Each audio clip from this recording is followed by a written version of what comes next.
ओम नमो भगवते वासुदेवाय। श्रीमद् भागवत महात्म्य पहला अध्याय। देवर्षि नारद की भक्ति से भेंट। सच्चिदानंद स्वरूप भगवान श्री कृष्ण को हम नमस्कार करते हैं, जो जगत की उत्पत्ति, स्थिति और विनाश के हेतु तथा आध्यात्मिक, आदि दैविक और आदि भौतिक तीनों प्रकार के तापों का नाश करने वाले हैं। जिस समय श्री सुखदेव जी का यज्ञोपवीत संस्कार भी नहीं हुआ था तथा लौकिक वैदिक कर्मों के अनुष्ठान का अवसर भी नहीं आया था, तभी उन्हें अकेले ही संन्यास लेने के लिए घर से जाते देखकर उनके पिता व्यास जी विरह से कातर होकर पुकारने लगे, बेटा बेटा तुम कहाँ जा रहे हो। उस समय वृक्षों ने तन्मय होने के कारण श्री सुखदेव जी की ओर से उत्तर दिया था, ऐसे सर्वभूत हृदय स्वरूप श्री सुखदेव मुनि को मैं नमस्कार करता हूँ। एक बार भगवत कथा अमृत का रसास्वादन करने में कुशल मुनिवर शौनक जी ने नैमिषारण्य क्षेत्र में विराजमान महामति सूत जी को नमस्कार करके उनसे पूछा। शौनक जी बोले, सूत जी आपका ज्ञान अज्ञान अंधकार को नष्ट करने के लिए करोड़ों सूर्यों के समान है। आप हमारे कानों के लिए रसायन अमृत स्वरूप सार गर्भित कथा कहिए। भक्ति और ज्ञान और वैराग्य से प्राप्त होने वाले महान विवेक की बुद्धि किस प्रकार होती है तथा वैष्णव लोग किस तरह से इस माया मोह से अपना पीछा छुड़ाते हैं। इस घोर कली काल में जब जीव प्राय आसुरी स्वभाव के हो गए हैं, विविध कलेशों से आक्रांत इन जीवों को शुद्ध दैवी शक्ति संपन्न बनाने का सर्वश्रेष्ठ उपाय क्या है। सूत जी आप हमें कोई ऐसा शाश्वत साधन बताइए जो सबसे अधिक कल्याणकारी तथा पवित्र करने वाले में भी पवित्र हो और जो भगवान श्री कृष्ण को प्राप्त करा दे। चिंतामणि केवल लौकिक सुख दे सकती है और कल्प वृक्ष अधिक से अधिक स्वगाय संपत्ति दे सकती है, परंतु गुरुदेव प्रसन्न होकर भगवान का योग दुर्लभ नित्य बैकुंठ धाम दे देते हैं।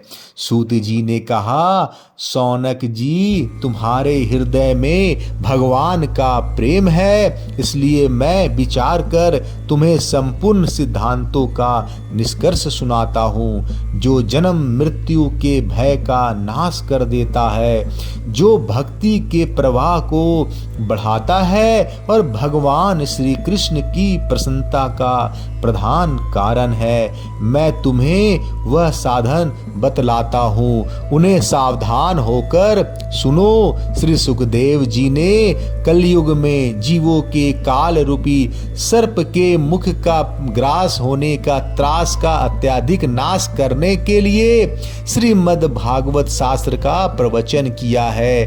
मन की शुद्धि के लिए इससे बढ़कर कोई साधन नहीं है। जब मनुष्य जन्म जन्मांतर का पुनः उदय होता है, तभी उसे इस भागवत शास्त्र की प्राप्ति होती है। जब सुखदेव जी राजा परीक्षित को यह कथा सुनाने के लिए सभा में विराजमान हुए, तब देवता लोग उनके पास अमृत का कलश लेकर आए। देवता अपना काम बनाने में बड़ा कुशल होते हैं, अतः यहाँ भी सबने श्री सुखदेव जी मुनि को नमस्कार करके कहा, आप यह अमृत लेकर बदले में कथा अमृत का दान दीजिए। इस प्रकार परस्पर विनिमय अदला बदली हो जाने पर राजा परीक्षित अमृत का पान करे और हम सब श्रीमद् भागवत स्वरूप अमृत का पान करेंगे। इस संसार में कहाँ कांच और कहाँ महामूल्य मणि और कहाँ सुधा और कहाँ कथा। श्री सुखदेव जी यह सोचकर उस समय देवताओं के हंसी उड़ा दी। उन्हें भक्ति सुन कथा की अनधिकारी जानकर देकर कथामृत का दान नहीं किया। इस प्रकार यह श्रीमद् भागवत की कथा देवताओं को भी दुर्लभ है। पूर्व काल में श्रीमद् भागवत के श्रवण से ही राजा परीक्षित की मुक्ति देखकर ब्रह्मा जी को भी बड़ा आश्चर्य हुआ था। उन्होंने सत्य लोक में तराजू बांधकर सब साधनों को तौला। अन सभी साधन तौल में हल्के निकले पड़ गए और अपने महत्व के कारण भागवत ही सबसे बड़ी सबसे भारी रहा। यह देखकर सभी ऋषियों को बड़ा विस्मय हुआ। उन्होंने कलयुग में इस भागवत शास्त्र को ही पढ़ने सुनने से तत्काल मोक्ष देने वाले निश्चय किया। सप्ताह विधि से श्रवण करने पर यह निश्चय भक्ति प्रदान करता है। पूर्व काल में इसे दया परायण सनकादि देवर्षि नारद को सुनाया था।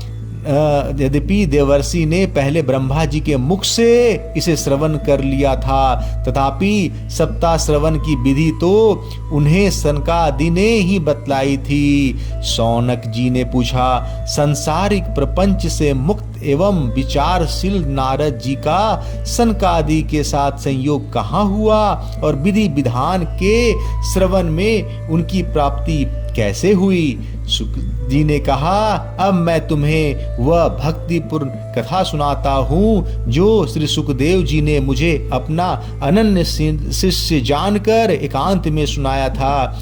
एक दिन विशालपुरी में चारों निर्मल ऋषि सत्संग के लिए आए। वहां उन्होंने नारद जी को देखा। सनकादि ने पूछा, ब्राह्मण, आपका मुख उदास क्यों हो रहा है? आप चिंतातुर कैसे हैं? इतनी जल्दी जल्दी आप कहाँ जा रहे हैं और आपका आगमन कहाँ से हो रहा है? इस समय तो आप उस पुरुष के समान व्याकुल जान पड़ते हैं जिसका सारा धन लुट गया हो। आप जैसे जैसे आसक्ति रहित पुरुषों के लिए यह उचित नहीं है, इसका कारण बताइए।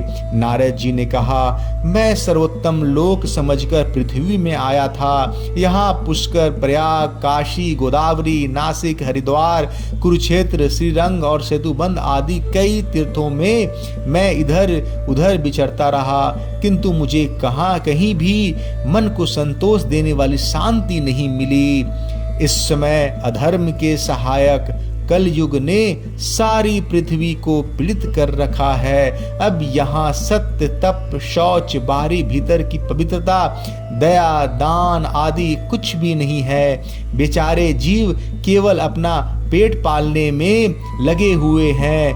वे असत्यभाषी, आलसी, मंद बुद्धि और भाग्यहीन उपद्रवग्रस्त हो गए हैं। जो साधु संत कहे जाते हैं वे पूरे पाखंडी हो गए हैं। देखने में तो विरक्त हैं, किंतु स्त्री धन आदि सभी का परिग्रह करते हैं। घरों में स्त्रियों का राज्य है, साले सलाहकार बने हुए हैं। लोभ से लोग कन्या विक्रय करते हैं और स्त्री पुरुषों में कलह मचा रहता है।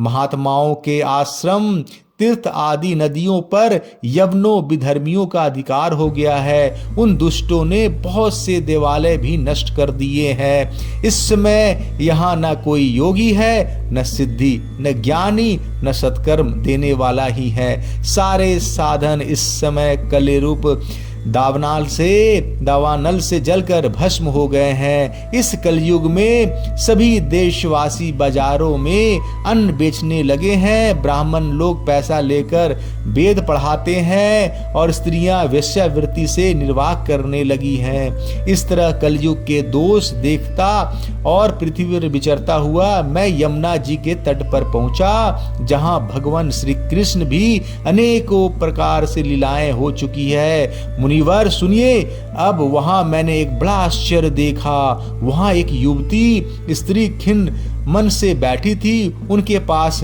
दो वृद्ध पुरुष अचेत अवस्था में पड़े जोर जोर से सांसें ले रहे थे। वह तरुणी उनकी सेवा करती हुई कभी उन्हें चेत कराने की प्रयत्न करती तो कभी उनके आगे रोने लगती थी। वह अपने शरीर के रक्षक परमात्मा को दसों दिशाओं में देख रही थी। उसके चारों ओर सैकड़ों स्त्रियां उसे पंखा झल रही थी और बार बार समझा जाती थी। दूसरे यह सब चरित्र देखकर मैं कौतूहल वश उसके पास गया। मुझे देखकर वह युवती खड़ी हो गई और बड़ी व्याकुलता से उसने पूछा। युवती ने कहा, अजी महाराज, क्षण भर ठहर जाइए, मेरी चिंता को भी नष्ट कर दीजिए। आपका दर्शन तो संसार के सभी पापों को सर्वथा नष्ट कर देने वाला है। आपके वचनों से मेरे दुख में भी बहुत शांति हो जाएगी। मनुष्यों का जब बड़ा भाग्य होता है तभी आपके दर्शन होते हैं। नारद जी कहते हैं, तब मैंने उस स्त्री के से पूछा, देवी तुम कौन हो और ये दोनों पुरुष तुम्हारे क्या होते हैं और तुम्हारे पास ये कमल नयनी देवियां कौन हैं? तुम हमें विस्तार से अपने दुख का कारण बताओ। युवती ने कहा, मेरा नाम भक्ति है, ये ज्ञान है और बैराग नामक मेरे पुत्र हैं। समय के फेर से ये ऐसे जर्जर हो गए हैं। ये देवियां गंगा जी आदि नदियां हैं। ये सब मेरी सेवा करने के लिए आई हैं। इस प्रकार साक्षात देवियों के द्वारा सेवित होने पर भी मुझे सुख शांति नहीं है। तपोधन सब ध्यान देकर मेरी वृतांत सुनाइए। अब ध्यान देकर मेरी वृतांत सुनाइए। मेरी कथा वैसे तो प्रसिद्ध है, फिर भी उसे सुनकर आप मुझे शांति प्रदान करें। मैं द्रविड़ देश में उत्पन्न हुई, कर्नाटक में बढ़ी, कहीं कहीं महाराष्ट्र में सम्मानित हुई, कहीं गुजरात में मुझको बुढ़ापे ने आ घेरा। यहाँ घोर कलयुग के प्रभाव से पाखंडियों ने मुझे अंग भंग कर दिया। चिरकाल तक यह अस्वस्थ रहने के कारण मैं अपने पुत्रों के साथ दुर्बल और निस्तेज हो गई। अब जब से मैं वृंदावन आई तब से पुनः परम सुंदरी सुरूपवती नव युवती हो गई हूँ। किंतु सामने पड़े हुए ये दोनों मेरे पुत्र थके मांदे दुखी हो रहे हैं। अब मैं यह स्थान छोड़कर अन्यत्र जाना चाहती हूँ। यह दोनों बूढ़े हो गए हैं, इस दुख से दुखी हूँ। मैं तरुणी क्यों और ये दोनों मेरे पुत्र बूढ़े क्यों हैं? हम तीनों साथ साथ रहने वाले हैं, फिर यह विप्रता क्यों? होना तो यह चाहिए कि माता बूढ़ी हो और पुत्र तरुण। इसी से मैं आश्चर्यचकित चित्त से अपने इस अवस्था पर शोक करती रहती हूँ। आप परम बुद्धिमान एवं योगी निधि हैं, इसका क्या कारण हो सकता है? बतलाइए। नारद जी ने कहा, साध्वी, मैं अपने हृदय में ज्ञान दृष्टि से तुम्हारे संपूर्ण दुख का कारण देखता हूँ। तुम्हें विषाद नहीं करना चाहिए। श्री हरि तुम्हारा कल्याण करेंगे।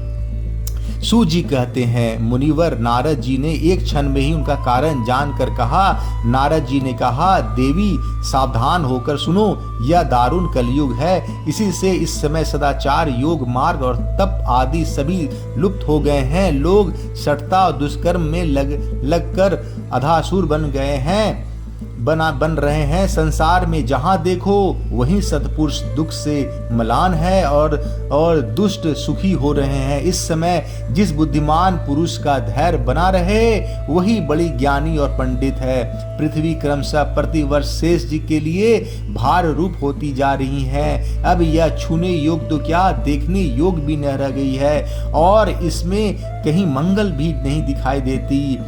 अब किसी को पुत्र के साथ तुम्हारा दर्शन भी नहीं होता। विषानुराग होने के कारण अंधे बने हुए जीवों से उपेक्षित होकर तुम जर्जर हो रही हो। वृंदावन के संयोग से तुम फिर नवीन तरुणी हो गई हो। अतः अब वृंदावन धाम धन्य है, जहाँ भक्ति सर्वत्र नृत्य करती रही है। परंतु तुम्हारे इन दोनों पुत्रों का यहाँ कोई ग्राहक नहीं है, इसलिए इनका बुढ़ापा नहीं छूट रहा। यहाँ इनको कुछ आत्मसुख, भगवत स्पर्श जनित आनंद भी प्राप्ति होने के कारण ये सोते से जान पड़ते हैं। भक्ति ने कहा, राजा परीक्षित, इस पापी के कलयुग को क्यों रहने दिया? इसके आते ही सब वस्तुओं का सार ना जाने कहाँ चला गया। करुणामय श्री हरि ने भी यह अधर्म कैसे देखा जाता है? मुने, मेरा यह संदेह दूर कीजिए और आपके वचनों से मुझे बड़ी शांति मिली है। नारद जी ने कहा, बाले, यदि तुमने पूछा है तो प्रेम से सुनो। कल्याणी, मैं तुम्हें सब बतलाऊंगा और तुम्हारा दुख दूर हो जाएगा। जिस दिन भगवान श्री कृष्ण इस भूलोक को छोड़कर अपने परम धाम को पधारे, उसी दिन से यहाँ संपूर्ण साधनों का बाधा डालने वाला कलयुग आ गया। दिग्विजय के समय राजा परीक्षित की दृष्टि पड़ने पर कलयुग दिन के समान उसकी शरण में आया। भ्रमर के समान सारग्रही राजा ने यह निश्चय किया, इसका वध मुझे नहीं करना चाहिए, क्योंकि जो फल तपस्या, योग और समाधि भी नहीं मिलती, कलयुग वही फल श्री हरि कीर्तन से ही भली भांति मिल जाता है। इस प्रकार सारहीन होने पर भी उसे इस एक ही दृष्टि के सार युग देखकर उन्होंने कलयुग में उत्पन्न होने वाले जीवों के सुख के लिए उसे यहीं रहने दिया। इस समय लोगों के कुकर्म में प्रवृत्त होने के कारण सभी वस्तुओं का सार निकल गया है और पृथ्वी के सारे पदार्थ बीजहीन भूसी के समान हो गए हैं। ब्राह्मण केवल अन्न धन आदि के लोभवश घर घर एवं जन जन की भागवत की कथा सुनाने लगे हैं। इसलिए कथा का सार चल गया है। तीर्थों में नाना प्रकार के अत्यंत घोर कर्म करने वाले नास्तिक और नार के पुरुष भी रहने लगे। इसलिए तीर्थों का भी प्रभाव जाता रहा। जिनका चित्त निरंतर काम, क्रोध, महान लोभ और तृष्णा से तपता रहता है, वे भी तपस्या का ढोंग करने लगे हैं। इसलिए तप का भी सार निकल गया है। मन पर काबू न होने के कारण तथा लोभ, दंभ और पाखंड का आश्रय लेने के कारण एवं शास्त्र का अभ्यास न करने के ध्यान योग का फल मिट गया। पंडितों की यह दशा है कि वे अपनी स्त्रियों के साथ भैंसों की तरह रमन करते हैं। उनमें संतान पैदा करने की कुशलता पाई जाती है। मुक्ति साधना में वे सर्वथा अकुशल हैं। संप्रदाय अनुसार प्राप्त हुई वैष्णवता भी कहीं देखने में नहीं आती। इस प्रकार जगह जगह सभी वस्तुओं का सार लुप्त हो गया है। यह तो इस युग का स्वभाव ही है, इसमें किसी का दोष नहीं है।